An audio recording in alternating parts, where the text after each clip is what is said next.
सोने की मार्केट हज़ारों से लाखों में कैसे आ गई? सोने की मार्केट हज़ारों से लाखों में कैसे आई? आगे क्या होने वाला है? सोना मज़ीद कितना महंगा होगा? सोने की बढ़ती कीमतों की सबसे बड़ी वजह डिमांड है। लेकिन आपको पता है पूरी दुनिया में सोना सस्ता है, लेकिन इसके बावजूद पाकिस्तान में सोना महंगा क्यों हो रहा है? सबसे पहली बात है डिमांड।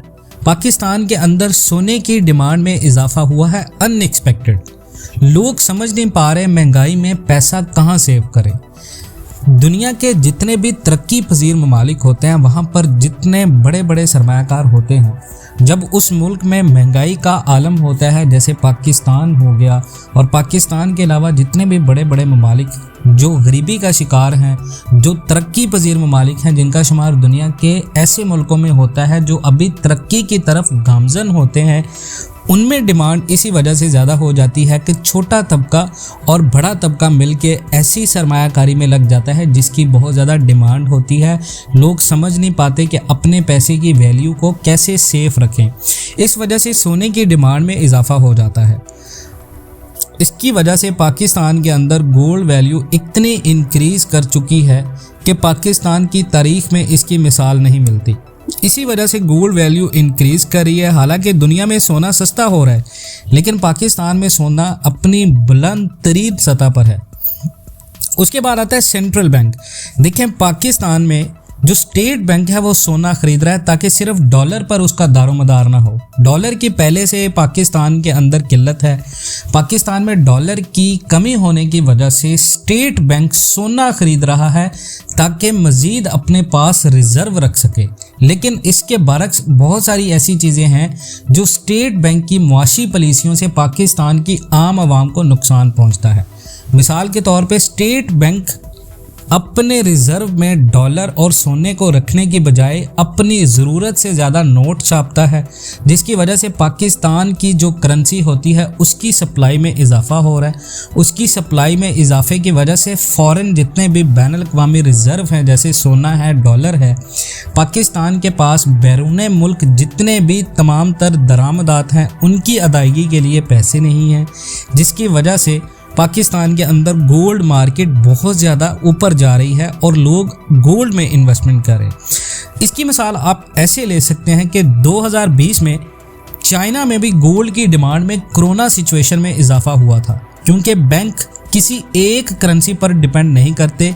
किसी भी मुल्क का सेंट्रल बैंक किसी एक करेंसी या फॉरेन रिजर्व पर डिपेंड नहीं करता, और इसी वजह से गोल्ड ख़रीदते हैं, क्योंकि करेंसी फ्लक्चुएट करती है और गोल्ड अपनी असल वैल्यू में रहता है। यानी करेंसी आए दिन कभी ऊपर जाती है, कभी नीचे आती है। जैसे अनएक्सपेक्टेडली पाकिस्तान के अंदर डॉलर पिछले एक हफ्ते में 42+ रुपीज़ में गया है, यानी 42+ डॉलर इंक्रीज़ हुआ है। ओवरऑल मार्केट में पाकिस्तान का शुमार अब दुनिया के ऐसे मुल्कों में हुआ है जिसमें पाकिस्तान की रुपये बहुत तेज़ी से गिरी है। इसकी वजह से इन्फ्लेशन प्रेशर आया है। जब किसी मुल्क में महंगाई की शरह 40% से तजावज़ कर जाती है, वहाँ करेंसी वैल्यू में कमी होती है और लोग सोना या कोई ऐसी चीज़ खरीदते हैं जिससे उनकी सरमायाकारी भी महफूज रहे और उसकी कदर भी। लिहाजा यही वजह है। उसके बाद पाकिस्तान के अंदर सरमायाकार जिस चीज़ में दिलचस्पी ले रहे हैं वो है सोना और डॉलर। किसी भी मुल्क में शरह महंगाई में जब इजाफा होता है, शरह महंगाई में इजाफा होने के साथ साथ सरमायाकार जिस चीज़ में दिलचस्पी लेते हैं उस चीज़ की मार्केट वैल्यू, कैपिटल मार्केट बढ़ जाती है। लिहाजा यही वजह है पाकिस्तान के अंदर ज़्यादातर छोटे तबके और बड़े तबके के सरमायाकार सोने में ख़रीदारी कर रहे हैं, सोने में सरमायाकारी कर रहे हैं, जिसकी वजह से इसकी डिमांड में इजाफा हुआ है।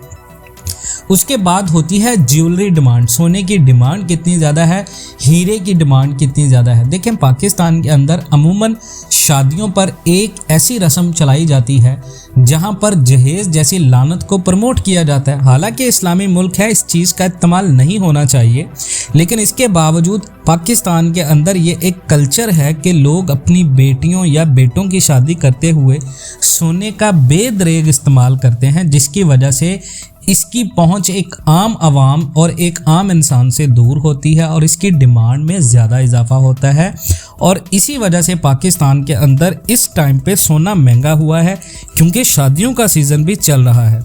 उसके बाद अगर आप बात करें तो किसी भी मुल्क के जब रिज़र्व बिल्कुल थोड़े होते हैं वहाँ पर गोल्ड की डिमांड में इजाफा हो जाता है।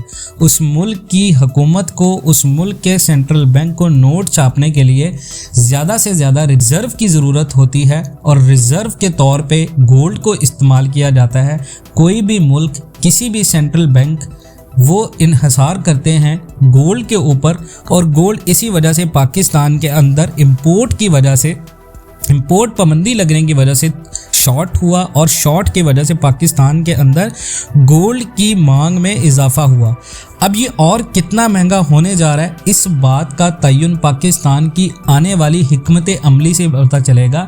जब तक किसी भी मुल्क में छोटी छोटी शरह और महंगाई की वजह से छोटी चीज़ें महंगी होना शुरू होती हैं, सरमायाकारी गायब होती है, तब तक उस मुल्क में सरमायाकारों की दिलचस्पी वाला कोई भी ऐसा असासा कम नहीं होता। इससे इस बात का अंदाज़ा होता है कि पाकिस्तान के अंदर गोल्ड और डॉलर की मार्केट आने वाले करीबन 6 से 7 महीनों में मज़ीद ऊपर जाएगी, ना कि कम होगी, क्योंकि पाकिस्तान के अंदर इकोनॉमिक क्राइसिस के अलावा पॉलिटिकल इंस्टेबिलिटी भी चल रही है और जब भी किसी मुल्क में पॉलिटिकल इंस्टेबिलिटी अपनी इंतहा तक पहुंचती है तो उसके असरात पाकिस्तान समेत पूरी मईशत पर मुरतब होते हैं। अगर आप इन तमाम बातों से इत्तफाक करते हैं, कमेंट सेक्शन में अपनी कीमती राय का इजहार ज़रूर कीजिएगा। मिलते हैं नेक्स्ट वीडियोज़ में, तब तक के लिए अल्लाह हाफिज़।